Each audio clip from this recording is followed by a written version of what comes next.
وہ کون سے حرام کام ہیں جو ہم اپنی نمازوں میں کرتے ہیں جس سے ہم اپنی نمازیں ضائع کر بیٹھتے ہیں؟ اس پر تفصیلی بات ہوگی، دھیان سے سنیں۔ بسم اللہ الرحمن الرحیم، اللہم صلی علی محمد وعلی آل محمد وبارک وسلم۔ میرے پیارے بھائیو دوستو، ہم اپنی نماز کی ابتدا تکبیر تحریمہ کے بعد ثنا سے کرتے ہیں۔ زیادہ تر لوگ اپنی کم علمی اور سرٹیفائیڈ اساتذہ کرام سے نہ پڑھنے کی وجہ سے اکثر اوقات ایسی غلطیاں کرتے ہیں جس سے معنی بالکل تبدیل ہو جاتے ہیں، میننگز چینج ہو جاتے ہیں۔ تو ایسی غلطیاں حرام کے زمرے میں آتی ہیں۔ فار ایگزامپل، ایک بندہ جو ہے وہ قاف کی جگہ کاف کی آواز نکالتا ہے، تو کی جگہ تا کی آواز نکالتا ہے، اور عین کی جگہ الف کی آواز نکالتا ہے۔ تو ایسی غلطیاں کرنے سے معنی بالکل تبدیل ہو جاتی ہیں، مختلف ہو جاتے ہیں۔ ایک لفظ ہے قلب، قلب کہتے ہیں دل کو۔ اگر اس میں کاف کی بجائے قاف کی آواز نکالتا ہے، قلب پڑھتا ہے، تو قلب کہتے ہیں کتے کو۔ عربی ایک فصیح و بلیغ زبان ہے، اس کو صحیح طریقے سے ادا کرنا یہ اس کا حق ہے۔ اگر ہم اس کو غلط پڑھیں گے تو معنی بالکل تبدیل ہو جائے گا۔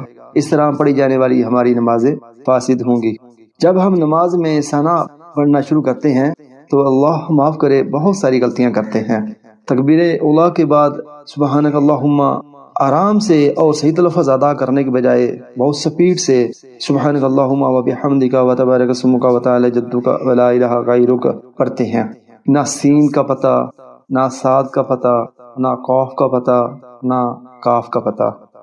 اللہ کے بندو، آپ خالق کل کائنات ارض و سما کے سامنے کھڑے ہو رہے ہو، نہ کہ کسی عام ہستی کے سامنے کھڑے ہو رہے ہو۔ اپنی نمازوں میں زیادہ خشوع پیدا نہیں کر سکتے تو تھوڑا سا ہی خشوع پیدا کر لو۔ وہ کتنی عظیم ہستی ہے، اس کو اتنی سی تو اہمیت ہو، اس سے آپ باتیں کر رہے ہو تو وہ آپ کو سن رہا ہے۔ ثنا تو ساری کی ساری ہے ہی اللہ کی تعریف۔ تو تعریف جب کسی کی کرتے ہیں تو اس کی تعریف دل کے ساتھ کرتے ہیں، نہ کہ خالی زبان کے ساتھ۔ ثنا صحیح طریقے سے پڑھنا، غور سے سنیں۔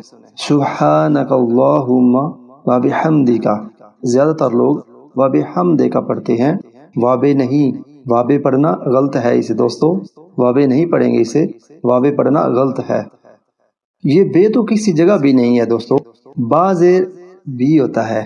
با کے نیچے جب کسر آئے گی تو اسے بی پڑھیں گے، بے نہیں پڑھیں۔ وَبِحَمْدِكَ، دی کا ہے، دے کا نہیں پڑھیں گے۔ بہت سے پڑھے لکھے لوگ لا علمی میں اس کو وَبِحَمْدِكَ پڑھتے ہیں، دے کا پڑھنا غلط ہے۔ آگے وَتَبَارَكَ اسْمُكَ، منہ کا ہے، مو کا نہیں پڑھیں گے، مو کا ایک مجہول غلطی ہے۔ وَتَعَالَى جَدُّكَ، حرف لام کو دو حرکت کے برابر کھینچیں گے، وَتَعَالَى جَدُّكَ، وَتَعَالَى جَدُّكَ غلط۔ اسی طرح ایک اور غلطی بھی ہے جو عام کر رہے ہیں لوگ، وَتَعَالَى جَدُّو کا پڑھتے ہیں، وَتَعَالَى جَدُّو کا، یہ جدو کا نہیں پڑھنا، دو کا پڑھنا ہے، وَتَعَالَى جَدُّو کا۔ وَلَا إِلَٰهَ غَيْرُكَ، غے نہیں پڑھنا۔ کچھ لوگ وَلَا إِلَٰهَ غَيْرُكَ غی ہوتا ہے، غی پڑھتے ہیں۔ دوستو، اپنی نماز کسی عالم دین یا کسی درس نظامی سے پڑھے ہوئے امام حج صاحب سے درست کروائیں، ان کو سنائیں، تاکہ آپ صحیح نماز ادا کر سکیں اور نماز آپ کی نمازوں کو شرف قبولیت حاصل ہو۔ دوستو، ہم مسلمان ہیں اور سب سے پہلے نماز کا ہی ہم سے سوال ہونا ہے۔ اگر ہماری نمازیں صحیح ہوں گی تو ہماری قبر کی اور آخرت کی منزلیں بھی آسان ہوں۔ دوستو، اسی طرح آگے سورہ فاتح میں بھی لوگ بہت ساری غلطیاں کرتے ہیں۔ امید ہے کچھ لوگ تو خود ہی ان غلطیوں کو سمجھ گئے ہوں گے اور ان کو درست کرنے کی پوری کوشش کریں گے۔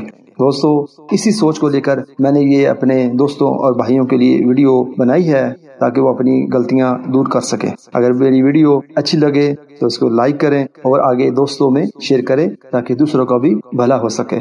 اللہ رب العزت سے دعا ہے کہ جانے انجانے میں غلط پڑھی جانے والی ہماری نمازوں کو قبول فرمائے اور دین کے کاموں میں دلچسپی لینے اور اپنی نمازوں کو درست کرنے کی توفیق، شوق پیدا فرمائے۔ السلام علیکم ورحمۃ اللہ وبرکاتہ۔